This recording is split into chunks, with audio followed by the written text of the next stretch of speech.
Hello friends, this is Vijay Raj Pushp and welcome to learner eyes by VRP. तो जैसा कि आपको पता है कि गणित के बिना जीवन अधूरी है और उसमें भी अगर प्रॉफिट लॉस की बात ना हो तो और अधूरी हो जाती। तो कंपटीशन के लिए जो सबसे बेहतरीन चैप्टर मानी जाती है उसका नाम है लाभ और हानि। तो आइए लाभ और हानि का आज पार्ट 3 लेकर आया हूं।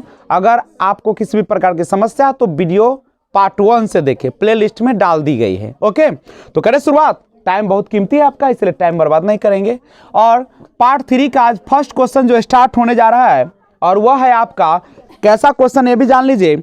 जब आपका किसी भी वस्तु का मूल्य दिया रहे तब तो बना लेते हो, लेकिन अगर वस्तु की संख्या दिया रहे तब आप लोग कैसे क्वेश्चन को बनाएंगे, आज उसी पर हम लोग बात करने चले हैं। तो चलते हैं बात करने, ठीक है।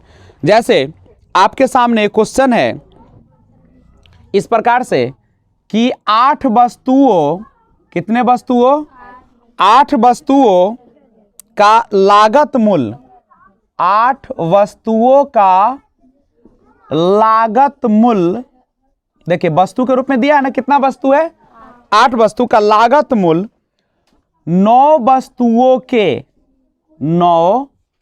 वस्तुओं के विक्रय मूल्य के बराबर है।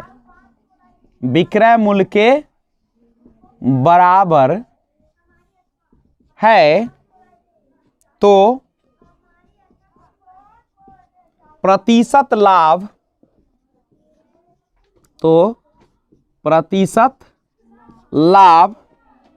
या हानि ज्ञात करें। प्रतिशत लाभ या हानि ज्ञात करें। गौर करिए, जब रुपया में दिया रहता था तो आसानी से आप लोग क्रय मूल्य विक्रय मूल्य पर बना लेते थे, लेकिन अब बातें बदल गई, समय के अनुसार क्वेश्चन भी बदलते रहते हैं, टाइप भी बदलते रहते हैं। तो कहता है अब यहां पे देखो सिंपल सा है, 8 वस्तु का लागत का मतलब क्या दिया है, क्रय मूल्य। 8 का जो क्रय मूल्य है वह क्या है, 9 वस्तु के किसके बराबर है, विक्रय मूल्य के बराबर है। तो अब गौर करो, हम ऐसा कर सकते हैं, क्रय मूल्य और ऊपर है तो कहां चलाएगा, विक्रय मूल्य। अब बराबर कितना, 9, आई ऊपर है तो कहां चलाएगा, 8। अब क्रय मूल्य कितना आ गया देख लो, 9, विक्रय मूल्य कितना आ गया, 8। लाभ हुआ कि हानि हुआ बता दो, हानि हुआ। क्यों हानि हुआ पता चला, खरीदे हो 9 रुपए में, अब बेचे हो 8 रुपए, तो कितना का हानि हो गया। अब पूछा क्या है आपको, हानि प्रतिशत, तो क्या हो जाएगा, फॉर्मूला जानते हो, हानि बटे क्रय मूल्य, हानि बटे गुने 100, हानि है 1 का, खरीदे हो कितना में, 9 में, 100, यानी 100 बटे कितना हो गया, पूर्णांक तोड़ोगे तो कितना आ जाएगा, 11.1 बटे 9% होगा कि नहीं होगा बताओ। तो इस प्रकार से अगर वस्तु के रूप में दिया रहे तो आप इस प्रकार से प्रश्न को आसानी से क्या कर सकते हो, बना सकते हो। कहीं भी समस्या आनी तो नहीं चाहिए, लेकिन अगर आ भी जाती है तो हमें कमेंट बॉक्स में कमेंट जरूर कीजिएगा, क्योंकि मैं आपके सुविधा के लिए हमेशा उपलब्ध हूं। तो अगला क्वेश्चन एक और इसी पर बना ले ताकि आपका दिमाग में कंसेप्ट क्या हो जाए, बिल्कुल बैठ जाए। तो अगर तैयार है तो मैं अगला क्वेश्चन लेकर आता हूं, लेकिन उसके पहले इसका स्क्रीनशॉट ले ले तो बहुत बेहतर होगा, नहीं तो ध्यान दिया जाए लाभ और हानि के बारे में। तो एक और क्वेश्चन इस पर आप लोग बना लीजिए, उसके बाद दिमाग फ्रेश हो जाएगा। तो लिखिए क्वेश्चन, 20 वस्तुओं का क्रय मूल्य, 20 वस्तुओं का क्रय मूल्य 16 वस्तुओं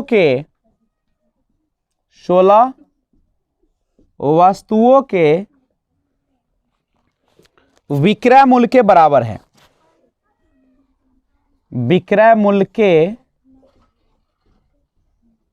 बराबर है।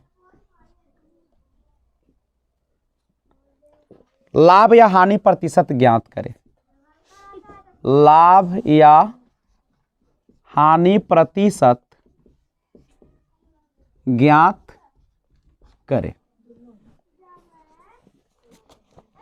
सिंपल सा बात है, पहले क्वेश्चन को प्रिंट कीजिए, स्क्रीनशॉट लेकर और उसको बनाने का प्रयास कीजिए वीडियो पॉज करके, और जब बन जाए तब मैं आपको बनाता हूं, मिला लीजिएगा। तो देखिए कैसे बनता है, सिंपल क्वेश्चन है, आपने अभी सीखा भी है, लिखा भी है। 20 वस्तु का जो क्रय मूल्य है वह 16 वस्तु के किसके बराबर है? विक्रय मूल्य के। तो यहाँ पे है क्रय मूल्य और ये ऊपर है तो कहाँ चलाएगा? नीचे। 16 है, ये ऊपर है तो कहाँ आएगा? 4 से 4 चक 16, 4 5 20। क्रय मूल्य क्या रुपया है? 4 रुपए। विक्रय मूल्य क्या रुपए है? 5 रुपए। लाभ हुआ कि हानि हुआ? खरीदे हो 4 रुपए में, अब बेचे हो 5 रुपए में, 1 रुपया का लाभ हुआ। आपको निकालना है लाभ प्रतिशत। फॉर्मूला होता है लाभ बटे क्रय मूल्य, लाभ बटे क्रय मूल्य गुने 100, यही ना फॉर्मूला होता है। तो आप इसको बनाइए, लाभ कितना है? 1, क्रय मूल्य कितना है? खरीदे कितना में हो? 4 रुपए में, और 100 4 से डिवाइड करोगे 25 बार कर जाएगा, यानी कितने परसेंट का लाभ हो जाएगा? 25%। लेकिन मजा तो क्वेश्चन में तब आएगा जब आपको रुपया भी दिया रहे और वस्तु भी दिया रहे, नहीं? तो आइए अगले टाइप की ओर हम लोग बढ़ेंगे जिसमें रुपया भी दिया रहेगा और प्लस वस्तु भी दिया रहेगा, नहीं? तो याद रखिएगा उस प्रश्न को बनाने का तरीका। तो अगर आपने नोट कर लिया है तो मैं इसे स्क्रीन पर से हटा सकता हूं, हटा दे स्क्रीन से। तो पहले इसको अच्छा से आप समझिए, दिक्कत होता है तो आप फिर से बैक करके वीडियो देखिए। चलिए तो आइए बेहतरीन कंसेप्ट की ओर बढ़े। अभी आपने देखा कि जब वस्तु के रूप में दिया हो तो लाभ और हानि प्रतिशत कैसे निकालें। अब देखेंगे वस्तु भी रहेगा रुपया भी रहेगा, लेकिन याद रखिए इस प्रकार के प्रश्न में सबसे पहले जिक्र किसका होना चाहिए? वस्तु का, और बाद में किसका होना चाहिए? रुपया का। अगर नहीं भी रहे तो आप उसको इसी प्रकार से समझेंगे, पहले वस्तु वाला लिखेगा बाद में रुपया वाला। तो आइए क्वेश्चन देखिए, जैसे क्वेश्चन नंबर 3 है, एक फल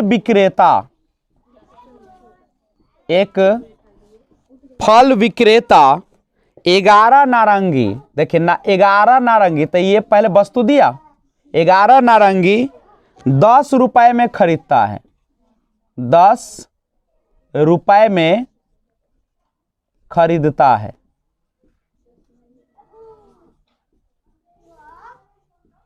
खरीदता है और 10 नारंगी, और देखिए फिर नारंगी आना गया, यानी पहले वस्तु आना चाहिए, पहले क्या आना चाहिए? वस्तु। 10 नारंगी 11 रुपए में बेचता है, 11 रुपए में बेचता है, तो उसका लाभ या हानि प्रतिशत ज्ञात करें। तो उसका लाभ या हानि प्रतिशत ज्ञात करें। गौर करिए, बस ऐसे ही सोचना है। पहले लिखना है वस्तु 11 है, तब रुपया है 10, फिर है 10 वस्तु 11 रुपया है। समझ गए? ऐसे ही लिख देना लाइन से। और बाहर से बाहर गुना कीजिए, तो बाहर से जो बाहर गुना करोगे यह हमारा क्या होगा? विक्रय। बेचने के समय फैलल ना रहेगा, ज्यादा ना हाथ फैलाइए। खरीदे के समय ज्यादा फैलाना है, आप बेचे के सिकुड़ाना है नहीं। लेकिन एक बात यहां पे ध्यान रखो, अगर आपको बेचना है, क्या करना है? बेचना है, तो बाहर से बाहर गुना करेंगे होगा विक्रय मूल्य, तो 11 गुने 11 यानी कितना हो जाएगा? 121। और खरीदने के समय नहीं, अरे खरीदना होगा तो सोचो कम में पैसा में दे दे, सिकुड़ल रहोगे। और जब बेचना होगा तो क्या करोगे? ज्यादा दे, फैला कर दे, एकदम पूरा संसारे लिख दे। तब बेचने के समय बाहर से बाहर, और खरीदने के समय। लेकिन एक बात याद रखिएगा, हमेशा पहले यहां वस्तु रहना चाहिए तब रुपया, वस्तु रुपया। अगर तुम्हारे क्वेश्चन में दिया रहता कि 10 रुपए में 11 नारंगी, 10 रुपए में 11 नारंगी, तो पहले किसको लिखते? 11 नारंगी 10 रुपया, पहले वस्तु और तब रुपया। समझ रहे बात को? ये मन में बैठा लो कि पहले कौन लिखना है और तब रुपया, फिर पहले वस्तु और तब, अगर उलट पुलट कुछ करे, क्रयमूल्य कितना हो जाएगा? 10 गुने 10 बराबर कितना? 100।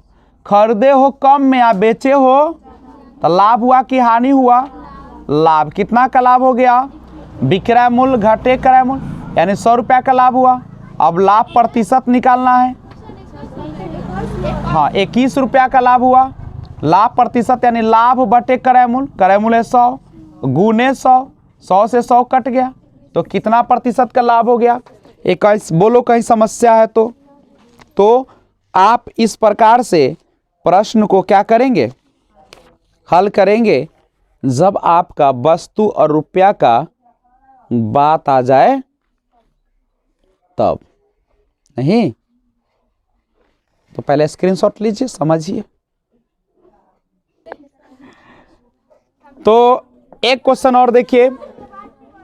एक क्वेश्चन है, लिखा गया है कि लागत मूल्य तथा विक्रय मूल्य का अनुपात 5:4 है, तो प्रतिशत लाभ या हानि ज्ञात करें। अब बताइए, क्वेश्चन देखिए, सिंपल है। लागत मूल्य माने क्रय मूल्य, क्रय मूल्य का अनुपात कितना दिया है? अब विक्रय मूल्य का अनुपात कितना दिया है? यानी क्रय मूल्य बटे विक्रय मूल्य, ऐसे ही ना। क्रय मूल्य है 5, विक्रय मूल्य है 4। लाभ हुआ कि हानि हुआ? हानि हुआ। हानि कितने रुपए का हुआ? 1 रुपए का हानि। प्रतिशत हानि निकाल दो, हानि प्रतिशत, हानि बटा क्रय मूल्य और गुने 100, 5 से काटेगा 20, यानी कितने प्रतिशत की हानि होगी? 20% की हानि होगी। कोई समस्या तो नहीं आनी चाहिए। तो ये जो क्वेश्चन अभी आप सीख रहे थे, वह सीख रहे थे कि कैसे आप वस्तु को रुपए के रूप में चेंज करते हुए आप लाभ हानि निकालते हैं, यानी वस्तु का केस आने पर कैसे लाभ हानि ज्ञात की जाती है। और अब जो पढ़ाने जा रहा हूं और लाजवाब क्वेश्चन है, ठीक है? तो उस क्वेश्चन को जानने के लिए भी करना पड़ेगा थोड़ा सा इंतजार। अगर स्क्रीनशॉट ले लिए तो बात करेंगे आगे। तो बढ़े तो आइए एक लाजवाब क्वेश्चन की ओर बढ़ते हैं। बेहतरीन क्वेश्चन जो आपके जीवन में क्रांति ला सकता है। तो देखते हैं कैसा होता है। और उस क्वेश्चन को पढ़ने से पहले मैं आपको कुछ शेयर कराता हूं, और वो शेयर है इस प्रकार से। अभी जो हम बात करेंगे उसको सूत्र को जानने का प्रयास करेंगे। कोई भी चीज अगर लगातार रूप में हो परसेंट में, चाहे हानि हो चाहे लाभ प्रतिशत हो, तब हम इस बात को आगे बढ़ाएंगे। जैसे अगर लंबाई में अगर 10% की वृद्धि कर दी जाए, लंबाई में कितना प्रतिशत की, और चौड़ाई में 20% की कमी कर दी जाए, देख लीजिए, तो अब लिखेगा कि इसके क्षेत्रफल पर क्या प्रभाव पड़ेगा। ऐसा ही क्वेश्चन रहेगा। अब तुम ही बताओ, लंबाई 10% बढ़ रहा है, चौड़ाई 20% घट रहा है, तो आप क्षेत्रफल का फॉर्मूला जानते हो, लंबाई गुने लंबाई में 10% वृद्धि में प्लस मारना और चौड़ाई में 20% कमी यानी माइनस मारना। हो गया? कमी होगा तो माइनस और वृद्धि होगा तो प्लस। और जब भी आपका संख्या ऐसे आ जाए, गुना के रूप में आ जाए, कांस्टेंट का वैल्यू नहीं है। एक और फॉर्मूला से देखें, अगर पूछता कि वृत्त की त्रिज्या में 20% की वृद्धि की जाए तो क्षेत्रफल पर क्या असर पड़ेगा। गौर कीजिएगा। अब वृत्त का क्षेत्रफल आपको पता होगा। वृत्त का क्षेत्रफल क्या होता है? पाई आर स्क्वायर। पाई तो कांस्टेंट है। कांस्टेंट उस चीज को कहते हैं जिसका मान फिक्स होता है। तो अब बच गया पाई, कांस्टेंट को हटा देना है तो क्या बचेगा? R square. इसको लिखेंगे तो कैसे आएगा? आर गुने आर। आर में कितना की वृद्धि किया जा रहा है? 20% का। आर में किया जा रहा है 20% का वृद्धि। अब तुम ही बताओ कि यहाँ पे क्या आर गुने आर फिर आ गया? 2 गुना के रूप में आ गया। जब भी 2 गुना के रूप में आ जाए, 2 गुना के रूप में आ जाए और उसमें कांस्टेंट वैल्यू क्या हम नहीं लगाएंगे, कांस्टेंट को हटा दें। अगर ऐसे रहता, जैसे बेलन के बारे में तो जानते हो तुम लोग, नहीं? किसी बेलन के जो त्रिज्या है 15% की वृद्धि कर दी जाए और उसके ऊंचाई में अगर हम 10% के कमी कर दें, नहीं, और तब आपको पूछे बेलन का वक्र पृष्ठ, बेलन का, तो बेलन का वक्र पृष्ठ क्या होता है? फॉर्मूला 2 पाई आर एच। नहीं, तो यहाँ पे फॉर्मूला से पहले चेक करते हैं। बेलन का वक्र पृष्ठ बराबर 2 पाई आर एच। 2 का वैल्यू फिक्स है कि नहीं है? पाई का वैल्यू फिक्स है कि नहीं? आर का तो नहीं है फिक्स, तो बच गया हमारा आर गुने एच। आ गया 2 गुणनफल के रूप में। आर का वैल्यू कितना दिया है? 15% का वृद्धि है। वृद्धि यानी प्लस है, वृद्धि यानी प्लस है।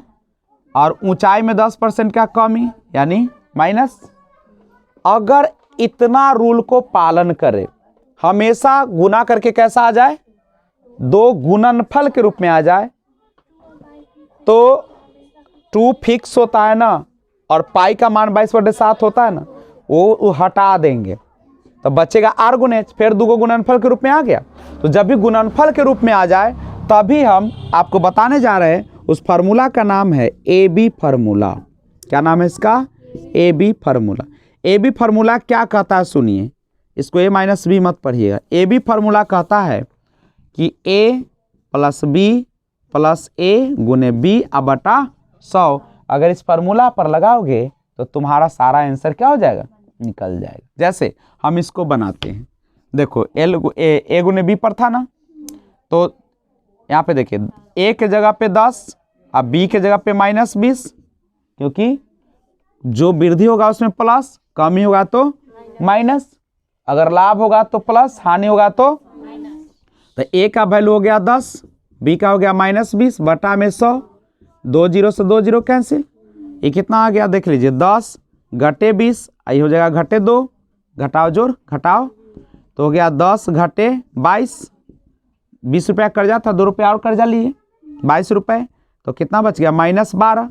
यानी जब माइनस आए तो इसको लिख देना है कमी, अगर प्लस आए तो लिख देना है वृद्धि। क्षेत्रफल में कितने की कमी, वृद्धि हो जाएगी कि कमी हो जाएगी?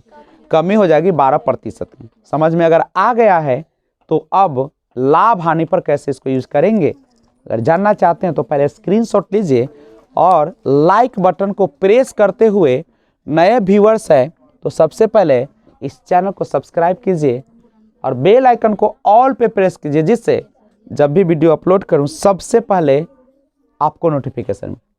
तो वादे के साथ आपका परिवार है, आपका परिवार बढ़ना चाहिए, तो बढ़ाने के लिए लिंक शेयर करते रहिए, ठीक है। तो ये बेहतरीन आपके साथ कंसेप्ट लेकर आया था आज, लेकिन जो मैं आज फार्मूला बताया, इस फार्मूला की हम लोग बात कर रहे थे ए बी फार्मूला की, लेकिन इसका कैसे उपयोग करेंगे लाभ हानि में, अगर आप जानना चाहते हैं तो करना पड़ेगा आपको इंतजार। तो अगला वाला जो पार्ट आएगा, पार्ट 4 आएगा लाभ हानि का, उसमें मैं इसका पूरा डिटेल पढ़ाऊंगा। तब तक आप बने रहिए। और लाइक कीजिए, शेयर कीजिए, लिंक ज़्यादा से ज़्यादा शेयर करते रहिए। तो मिलते हैं फिर एक और वीडियो के साथ, तब तक take care, bye bye, thanks for watching, be enjoy.